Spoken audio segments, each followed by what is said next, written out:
बहुत मशहूर वाक़या है एक आबिद का कि शैतान बहुत परेशान थे उसकी इबादत से और उसको कोशिश करते थे किसी तरीके से उसको बहकाएं, लेकिन नहीं उसको इबादत से हटा पाते थे। इबादत, नमाज, प्रीचिंग, प्रेयर, सलात इतना ज़्यादा था। तो एक शैतान ने बोला कि मैं इसको धोखा देता हूँ। वो गया उसके पास और वो 2 बराबर इबादत करता था। जब कई दिन देखा उसने कि ये 2 टाइम ज़्यादा मेरे से इबादत करता है और मैं इतनी इबादत करता हूँ, ये मेरे से ज़्यादा कैसे करता है। तो उससे पूछा कि ये कैसे करते हो। उसने बोला एक राज है। उसने बोला क्या राज है। कह रहा मैंने एक गुनाह किया है और उस गुनाह करने के बाद जब भी मुझे गुनाह याद आता है तो मेरी इबादत में एनर्जी आ जाती है। तो उसने बोला कि भाई फिर ये गुनाह कहाँ से। उसने बोला अभी फ़लानी खातून है उनके पास। अब ये आबिद को उसने धोखा दे दिया। ये चला गया, उस खातून का दरवाज़ा खटखटाया तो जब उसने देखा तो उसने बोला ये तो आबिद है, इतना इबादत को आप यहाँ पे क्या करने आए। कह रहा ऐसा ऐसा ऐसा है। कहने लगा कि नहीं, आपको क्या पता कि अगर आप ये गलती करें और आपको दोबारा तौफीक ही ना हो तौबा करने की, आपको मौका ही ना मिले, ज़िंदगी आपको मौका ना दे। और कहा कि जिसने ये आपको भेजा है वो शैतान है, इसका यकीन करने के लिए आप बेशक चले जाएं और जाकर देख लें, वो फ़रार कर जाएगा। आबिद शर्मिंदा हुआ, वापस जाके देखा तो भाग।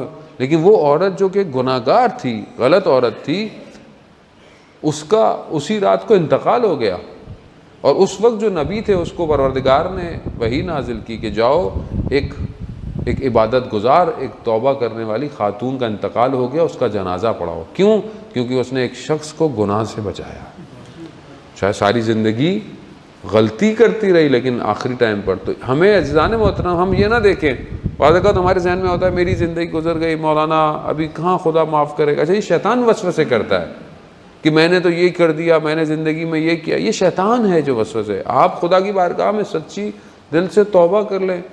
परवरदिगार कुरान में कहता है इन्नल्लाह युहिब्बुत तव्वाबीन, मैं तौबा करने वालों से मोहब्बत करता हूँ। तौबा रेपिटेंस है, बरगश्त है।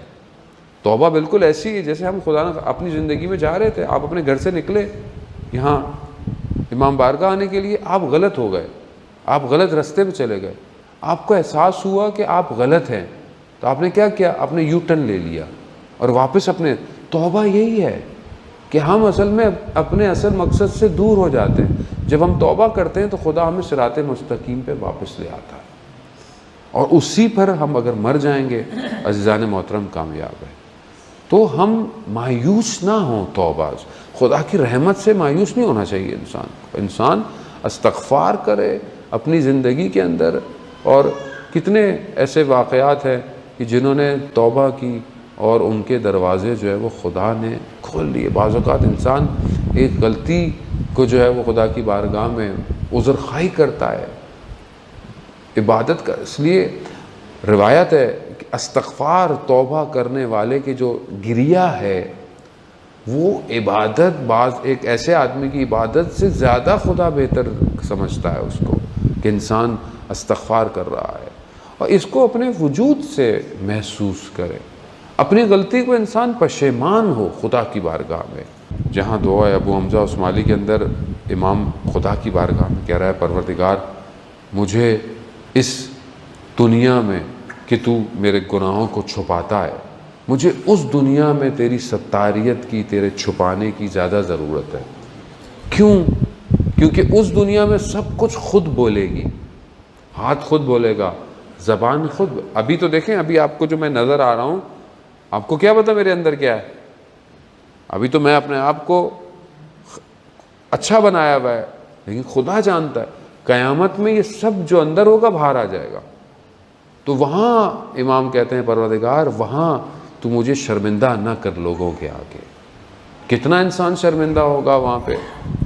तो बेहतर है कि इंसान इसी दुनिया में खुदा की बारगाह में शर्मिंदा हो और अपना आप को खुदा की बारगाह में पेश करे। ज़ाने मोहतरम, दुआओं को, तर्जुमों को दिल से पढ़े और खुदा की रहमत से मायूस ना हो। खुदा रहमान है, खुदा रहीम है। खुदा ने कितने बड़े बड़े लोगों, कितने गलती करने वाले लोग थे, एक जुमलों से, एक कुरान की आयतों से पलटा दिया। बुशर हाफ़ी के बहरहाल आज हम ऊपर इमाम मूसा काज़िम अलैहिस्सलाम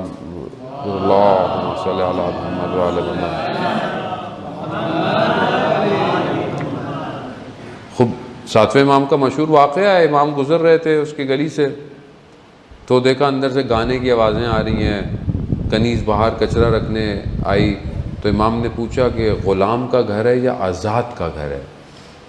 तो कहा मौला आज़ाद का घर है। कहा अगर ग़ुलाम का घर होता तो ऐसा नहीं होता। जब ये अंदर गई, पूछा देर क्यों है? कहा इमाम थे, उन्होंने बोला कि ये ग़ुलाम का घर है कि आज़ाद का घर है? मैंने कहा आज़ाद का। कहा ग़ुलाम का होता तो ऐसा नहीं होता। तो ये जुमला सुनना था। वो नंगे पाँव में कुछ नहीं था, भागा इमाम के पीछे और इमाम को जाकर गली के कोने पे जाकर इमाम की को माफ़ी मांगी और खुदा की बारगाह में तौबा की, और वो उसी हालत में सारी ज़िंदगी रहा और खुदा की बारगाह में औलिया खुदा बन गया। क्यों? एक जुमला इंसान को जो है वो तब्दील कर सकता है।